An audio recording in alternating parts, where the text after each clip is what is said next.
আচ্ছা, আমাকে বলতে পারবে যে সব কিছু জানে তাকে আমরা কি বলি? যে সব কিছু জানে তাকে বাংলাতেই বলো, তাকে আমরা কি বলি? আমরা তাকে বলি সব জানতা। আচ্ছা, এটা বলো তো, যে সব কিছু খায় বা যারা সব কিছু খায় তাদেরকে আমরা কি বলি? কি বলি? সর্বভুক। একদমই তাই। এই যে সব কিছু জানে তাকে আমরা বলছি সব জানতা, যে সব কিছু খায় তাকে আমরা বলছি সর্বভুক। এরকম ভাবেই আমরা ইংলিশেও ওয়ান ওয়ার্ড সাবস্টিটিউশন করে থাকি।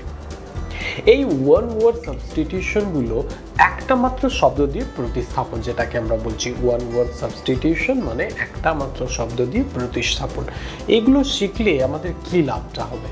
আমরা যারা স্পোকেন ইংলিশ শিখছি, আমরা যারা নতুন ইংলিশে কথা বলা প্র্যাকটিস করছি, আমরা যদি কয়েকটা এরকম ওয়ান ওয়ার্ড সাবস্টিটিউশন শিখে রাখি, আমাদের অতটা বাক্যটা তৈরি করতে হচ্ছে না, একদম টু দ্য পয়েন্টে আমাদের মনের ভাবকে প্রকাশ করতে পারবো।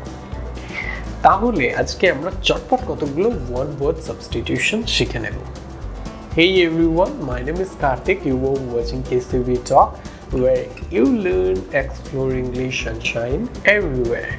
So without get further delay, let's get into this video.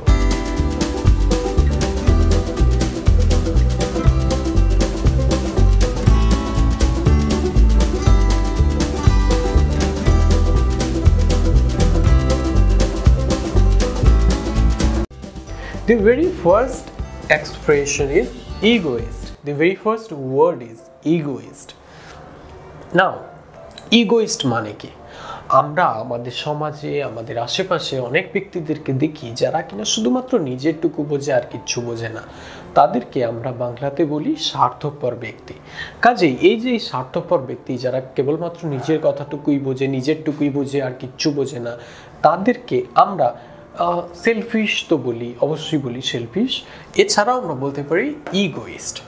কাজেই ইগোইস্ট মানে কি না, যারা শুধুমাত্র নিজের কথাই ভাবে।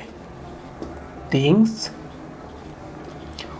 Only on himself. একমাত্র নিজের কথাই ভাবে, আর কিচ্ছু ভাবে না।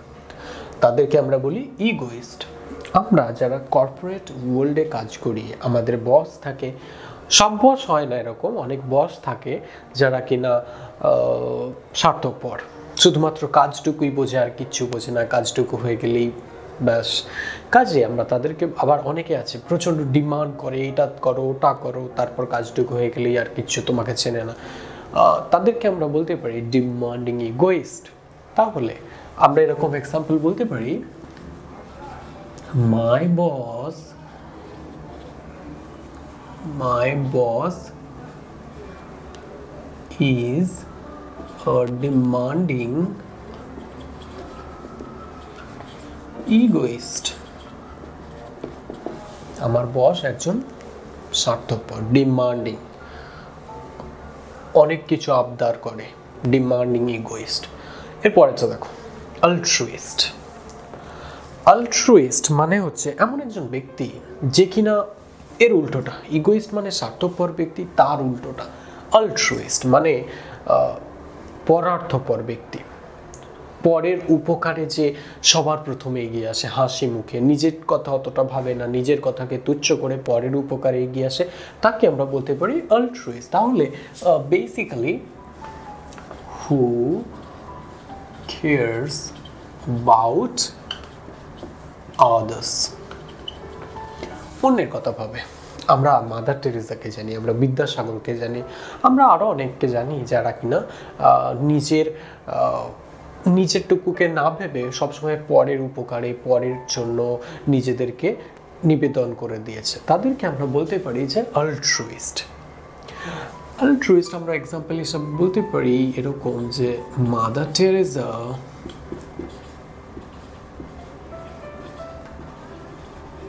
was an altruist.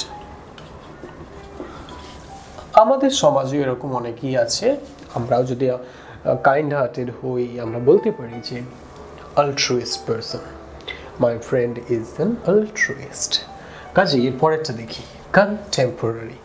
দেখো, আমরা আমাদের অনেক সময় অনেক আমাদের আমাদের দাদু দিদা, আমাদের ঠাকুমা, নানা নানি এদেরকে বলতে শুনেছি যে ওই লোকটাকে জানিস বা ওকে জানিস, ও আমাদের সময়কার, মানে আমাদের সঙ্গে একসঙ্গে পড়াশোনা করেছে বা আমাদের সঙ্গে একসঙ্গে কাজ করেছে, আমাদের সময়ে বিলং করেছে, আমাদের সময়ে ছিল, কাজেই আমাদের সময় আছে। সেই জন্য আমরা তাদেরকে বলতে পারি কন্টেম্পোরারি। কন্টেম্পোরারি মানে সমকালীন ব্যক্তি। এই যে সমকালীন ব্যক্তি, সমসময়ের ব্যক্তি, এদেরকে আমরা বলবো contemporary. Basically who leaves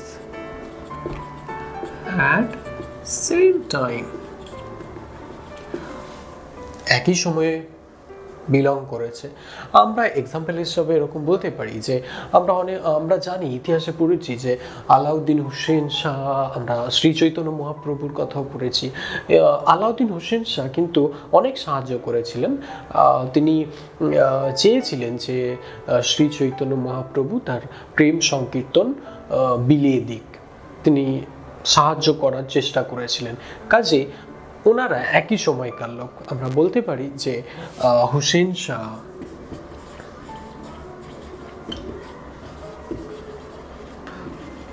was a contemporary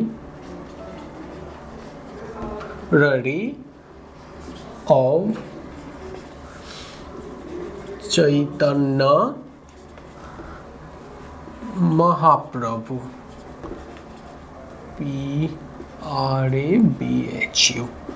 তাহলে Hussain Shah was the contemporary of Chaitanya Mahaprabhu.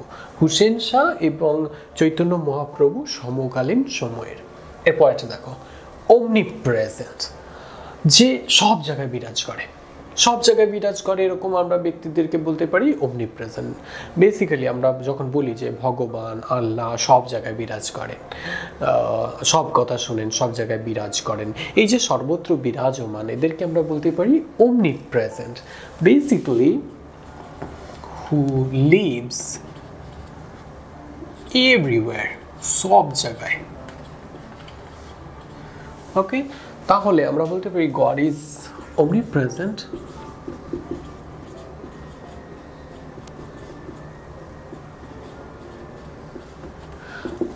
আমরা অনেক সময় আমাদের বন্ধু বান্ধবকে বা অন্য কাউকে দেখেছি যে হয়তো এই রাস্তায় দেখলাম, এইমাত্র বাজারে দেখলাম, আবার রেস্টুরেন্টে এসেছি, রেস্টুরেন্টও দেখতে পাচ্ছি। আমরা তাকে বলতে পারি যে তুই কি সর্বত্র বিরাজমান? Are you an omnipresent?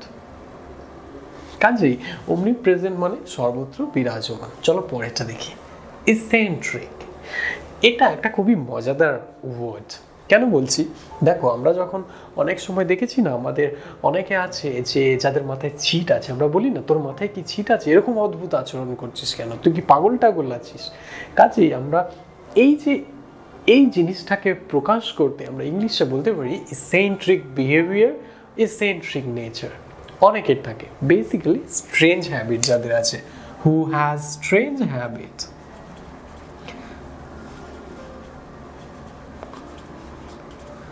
habits, okay, eccentric nature, eccentric behavior। একটা এক্সাম্পল এরকম বলতে পারি যে his eccentric behavior lost him his job। তার অদ্ভুত আচরণের জন্য, অদ্ভুত ব্যবহারের জন্য সে তার জবটা হারিয়েছে। His eccentric behavior lost him his job। চলো এবার পরেরটা দেখি, নিওফাইট। আমরা স্কুল কলেজে নবীন বরণের অনুষ্ঠান দেখি, মানে সবার প্রথম দিন যখন কেউ কোনো একটা জায়গায় গিয়ে পৌঁছায়, স্কুল কলেজ বা কাজের জায়গাতেও আমরা যারা যাই, কোনো প্রথম দিন আমরা যেখানে যাই, ধরো আমরা কোনো একটা রেস্টুরেন্টে গেছি, প্রথম দিন আমাদেরকে রেস্টুরেন্টে জিজ্ঞাসা করছে যে তোমরা কি আপনারা কি এখানে আগে এসেছিলেন, না গেলে হয়তো কোনো ডিসকাউন্ট বা স্টার পয়েন্ট থেকে কিছু দেওয়া হবে। কাজে আমরা যখন বলবো যে না আমি এখানে আগে আসিনি, আমি এখানে নতুন, এই যে আমি এখানে নতুন এসেছি, এটা প্রকাশ করতে আমরা বলতে পারি নিওফাইট। নিওফাইট বেসিক্যালি মানে হচ্ছে নিউ কামার, নিউ কামার, যা নতুন আছে। অলরাইট, তাহলে নিওফাইট মানে নিউ কামার। যদি ধরো আমাদেরকে আমরা হয়তো কোনো একটা জায়গায় গেছি, রেস্টুরেন্টে, আমাদেরকে জিজ্ঞাসা করছে যে আপনি কি এখানে আগে এসেছিলেন, আমরা বলতে পারি I am a neophyte here.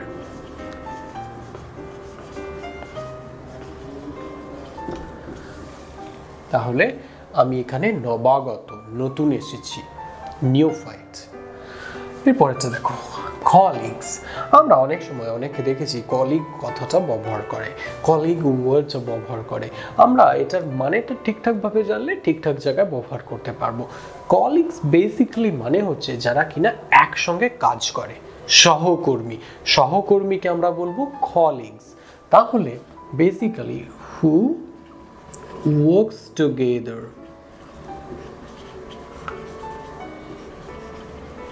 Alright?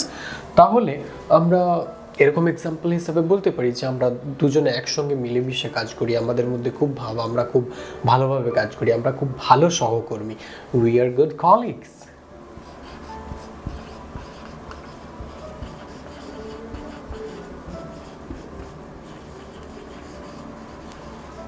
We are good colleagues. তারপরে দেখো মিস্যানথ্রপিস্ট। মিস্যানথ্রপিস্ট মানে এমন একজন ব্যক্তি যে কিনা মানুষকে পছন্দ করে না, মানুষকে ঘৃণা করে বেসিক্যালি। তাদেরকে আমরা বলবো মিস্যানথ্রপিস্ট, মানে হু হেটস হিউম্যান। এগুলো কিন্তু অনেক সময় আমাদের কম্পিটিটিভ জবের ক্ষেত্রেও ইম্পর্টেন্ট হয়। আমরা যখন কম্পিটিটিভ জবের ক্ষেত্রে ইংলিশে আমাদের কিছু কোয়েশ্চেন থাকে, সেক্ষেত্রে আমাদের এরকম দিতেই পারে হু হেটস হিউম্যান বিইং, যারা মানুষকে ঘৃণা করে তাদেরকে আমরা কি বলি? আমরা বলতে পারি মিস্যানথ্রপিস্ট। He is a মিস্যানথ্রপিস্ট। সে মানুষ পছন্দ করে না, মানুষকে ঘৃণা করে, এরকম হতেই পারে অনেকে। এরপরে দেখো মনোলিঙ্গুয়াল। আমরা যারা বাংলা ভাষা জানি, অবশ্যই আমাদের মাতৃভাষা জানি, আমরা গর্বিত এটা নিয়ে। আমরা তাদেরকে যারা একটি মাত্র ভাষা জানে তাদেরকে আমরা বলবো মনোলিঙ্গুয়াল।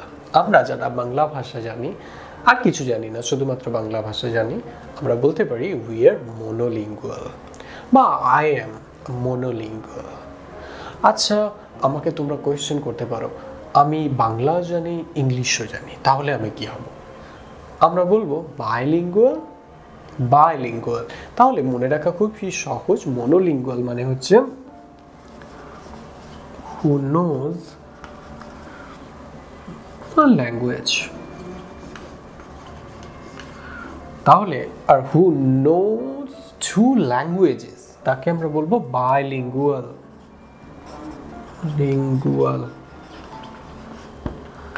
অলরাইট, তাহলে বাইলিঙ্গুয়াল মানে হচ্ছে দ্বিভাষিক, মনোলিঙ্গুয়াল মানে হচ্ছে একভাষিক। আমরা এরকম এক্সাম্পল বলতে পারি যে হি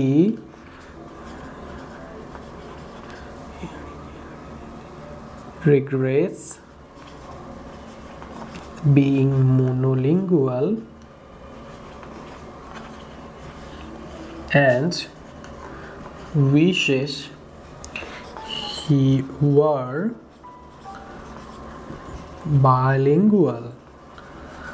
দেখো, he regrets being monolingual and wishes he were bilingual মানে আমরা বলছি যে সে অনুশোচনা করে, he regrets, সে অনুশোচনা করে being monolingual, একভাষিক হওয়ার জন্য, এবং wishes, সে উইশ করে, সে বলছে ইস আমি যদি দুটো ভাষা জানতাম।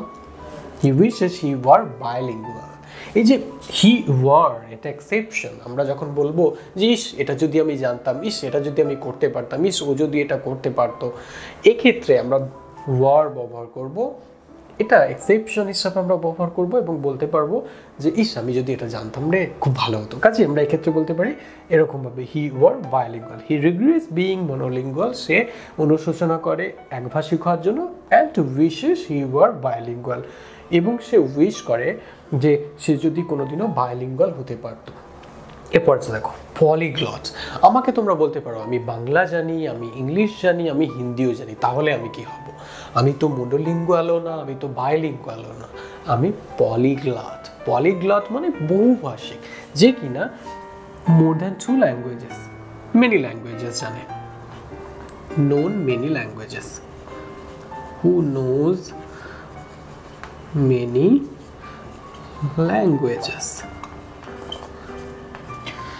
আমি বলতে পারি যে I know Bengali, I know English, I know Hindi, so I am a polyglot. Sorry, polyglot. I am a polyglot. I hope it's clear. So কেমন লাগলো এই সেশনটা আমাকে জানিও, and I hope you enjoyed this video. If you did, give a big like, share with your friends, and don't forget to subscribe my channel, and of course press the bell icon for all the notifications. I'll see you soon. Till then, you all take care. Signing off. Bye. Thank you.